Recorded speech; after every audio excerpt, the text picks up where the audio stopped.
Yo mes petites bombasses, j'espère que vous allez bien. Cette vidéo elle est là pour faire un peu un bilan de l'expérience que j'ai décidé de faire hier. Je pars du principe que l'alimentation n'est qu'un symptôme de bien des choses et souvent ça représente un peu la manière dont tu te traites, la manière dont tu perçois la vie, ta relation au plaisir, etc. Ceci étant dit, on va passer à l'expérience de la raclette. Moi, mon rapport à l'alimentation aujourd'hui, il est bien, tu vois, mais je peux comprendre, j'ai vécu aussi ces périodes de peur de grossir, de culpabilité intense, de bon bah là il faudrait que demain je mange différemment ou je vais aller au sport ou des trucs comme ça. Moi quand je mange, je sais pas, 1 kilo de bouffe, je prends pas 1 kilo, tu vois. Et on m'a dit mais si, c'est tout à fait possible que si tu manges 1 kilo, bah ils vont où ces kilos? Ils vont forcément à l'intérieur de ton corps, donc tu les prends. Et là ça me semblait complètement fou que, en effet, si je bois 1 litre d'eau, je prends 1 kilo. Si je mange 1 kilo de patates, ça veut dire que je vais prendre 1 kilo. Et si tu veux, j'étais hyper sceptique là-dessus, donc j'ai décidé de faire l'expérience.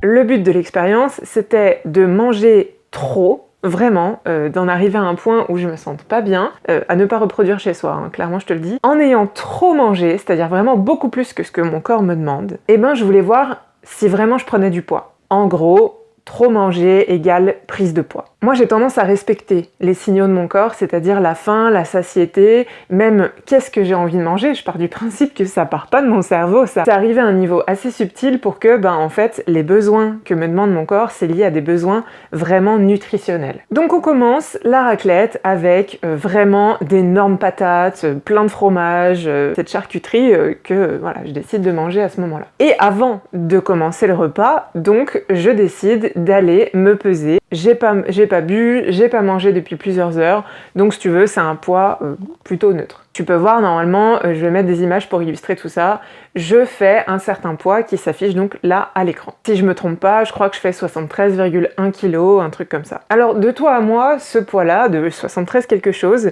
j'ai jamais été aussi lourde de toute ma vie. Mais ça n'est pas du tout un problème, ok? Aujourd'hui, je suis au paroxysme de ma prise de poids, et c'est ok. Hein. Je sais ce que représentent ces kilos, ça je pourrais t'en parler dans une autre vidéo. Pour moi là, ces kilos que j'ai pris, exactement il y en a 6, et c'est des kilos qui représentent vraiment quelque chose à mes yeux. Donc pour le moment, je ne souhaite pas les perdre. Mais je les perdrai le jour où ce sera le moment. Donc ce poids, que j'assume plus ou moins fièrement, disons je m'en fous, c'est 73,1 kg, c'est avant mon repas. S'ensuit avec délice la consommation de ma raclette et vraiment je me fais plaisir. Et je parle pas de « oh vite, il faut que je remplisse un vide »,« oh mon dieu, vite, je vais manquer de quelque chose »,« oh là là, c'est ma seule occasion d'avoir du plaisir dans la journée, voire dans ma vie ». Non, je me fais plaisir parce que je savoure ce moment. Et comme je te disais, là je décide volontairement de ne pas respecter du tout mes sensations physiques. C'est-à-dire que je sais à quel moment il faut que je m'arrête, ça c'est quelque chose que j'ai appris, que je peux t'apprendre si tu veux, par le biais de la méthode que j'utilise. J'ai transmis ça à des dizaines et des dizaines de personnes aujourd'hui, ça marche très bien, mais je décide volontairement de ne pas respecter mes besoins à ce moment-là. Alors, entre nous, c'est très douloureux, hein, c'est-à-dire que j'éprouve des sensations que j'ai pas éprouvées depuis extrêmement longtemps, j'ai le ventre mais tirer, ça me fait super mal, je me sens lourde, j'ai l'impression que tout le gras du beurre de la raclette dans mon assiette me dégoûte. J'ai l'impression que mon cou a pris 150 kg là juste ici à cause de ce repas. Je sens mon bourrelet qui est beaucoup plus présent qu'au début du repas. Je me sens dégoulinante de gras, vraiment, je te jure, c'est très bizarre. Et surtout, j'ai mal au ventre. J'ai vraiment super mal au ventre. Je me sens pas bien physiquement, mais je me sens pas bien dans la tête. Je commence à me dire, c'est une situation que vraiment j'ai pas envie de vivre.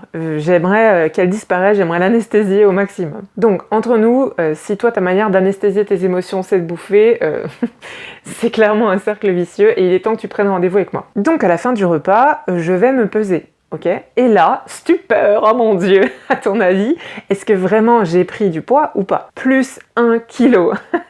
en un repas. Et je trouve ça dingue parce que, sans déconner, j'avais jamais fait l'expérience. Je ne m'étais jamais pesée avant et après la prise d'un repas. Plus 1 kilo, qu'est-ce que je me dis? Est-ce que je me jette par la fenêtre tout de suite? Est-ce que je me traite de grosse vache dégueulasse et que j'avais bien raison de penser que j'ai un double menton qui vient de pousser et que mon bourrelet du bide a triplé de volume? On se calme.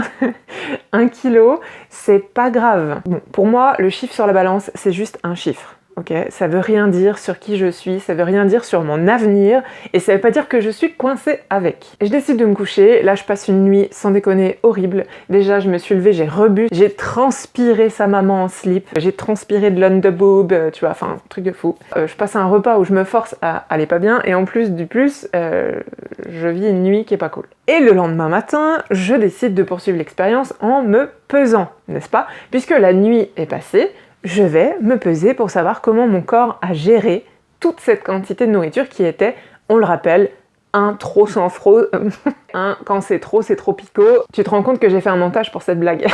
Pareil, mon poids s'affiche à l'écran à ce moment-là. Tu vois que... Oh, je crois que je fais 73,5, un truc comme ça. Ça veut dire que j'ai déjà perdu 500 grammes dans la nuit. Et j'ai fait comment? Eh ben j'ai juste pioncé et rien foutu. Donc mon corps tout seul, sans qu'il se passe quoi que ce soit, à ce moment-là, a déjà évacué 500 grammes.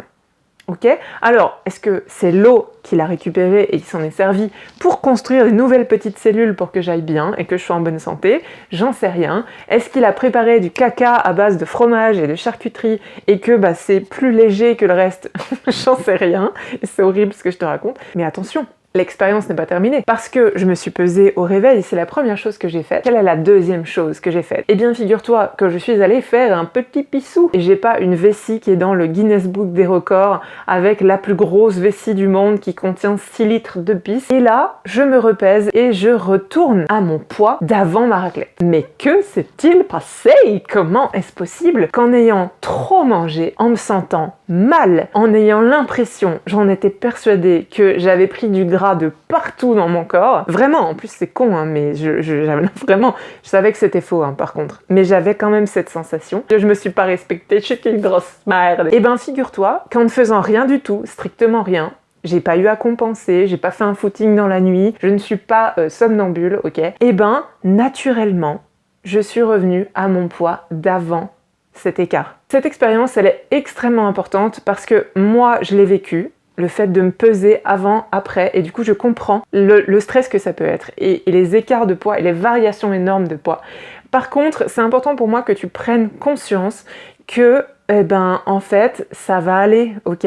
Même si tu fais des écarts, ton corps sait le gérer. Maintenant, attention, c'est pas parce qu'il sait gérer que tu dois vivre comme ça. C'est pas parce qu'il sait gérer quand tu lui donnes trop de nourriture qu'il faut... Alors déjà, t'es pas obligé de compenser, hein. Ça c'est la preuve que tu n'es pas obligé de compenser. Je n'ai pas littéralement pris 1 kilo parce que j'ai mangé une raclette. Je suis retournée à mon poids d'avant la raclette sans rien faire. Ton corps sait gérer. Mais pour autant, il n'est pas fait pour fonctionner comme ça tout le temps. Peut-être que toi tu te dis, faut que je compense toute ma vie parce que sinon je vais grossir à un moment ou à un autre. Ouais, mais si seulement le problème c'était juste de grossir, ok, mais des problèmes t'en auras beaucoup plus. Et beaucoup plus grave si tu continues à fonctionner comme ça et que tu pars du principe que tu vas compenser toute ta vie. Parce que tu vas faire des crises, tu dois compenser pour pas grossir. Mais putain, mais grossir, on s'en fout. C'est vraiment le cadet de tes soucis. Je peux t'assurer qu'à long terme, si tu maltraites ton corps comme ça pendant des années et des années, c'est pas les kilos qui vont te poser des problèmes. C'est de gros soucis de santé. Maintenant, il y a des solutions. Tu peux te sortir des troubles du comportement alimentaire.